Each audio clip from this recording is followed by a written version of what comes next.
the best of the best. Anto. That is the message of our regional director. Now, about the request of your class president, still a request.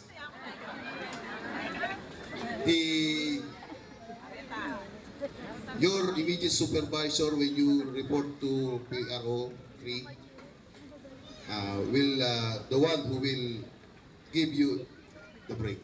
Okay? So, you request to the provincial director and regional mobile force battalion. Okay? Parang malungkot kayo. Before I end, I want to share my important character of our police officer. So, I need, troop commander, I need 4 volunteer. Okay?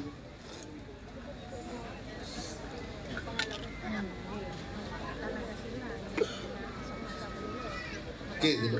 Kuhain niyo yung lamesa doon.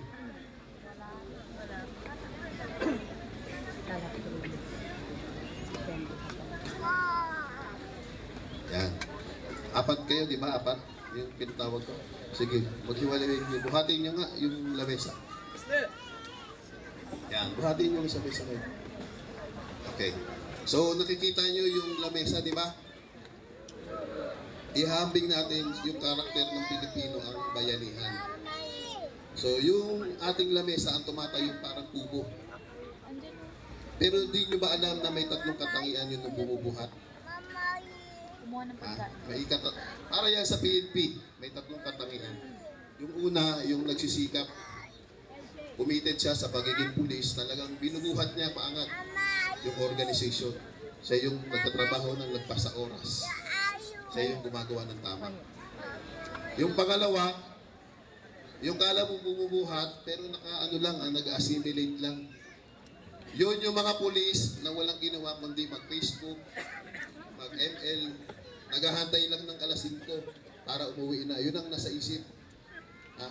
Yung number 3, imbis na bumuhat, yung pa yung nagpapabigat. Siya yung umihila pababa sa organization natin. Siya yung mga tinatawag na police scalawag. Yung naliligaw ng landas. Mamaya, suriin nyo yung sarili nyo, mga bagong graduates, saan ba kayo nararapat sa ating organisasyon? Yung bumubuhat, nagtatrabaho ng buong puso, o yung nag-assimilate lang, nag-aantay lang ng alas 5, pauwi na, o yung scalawag, o yung mga sasadlak sa maling gawi na humihila pababa. Okay? O, sige, balik na kayo. O, yun lang yung importanteng masasabi ko sa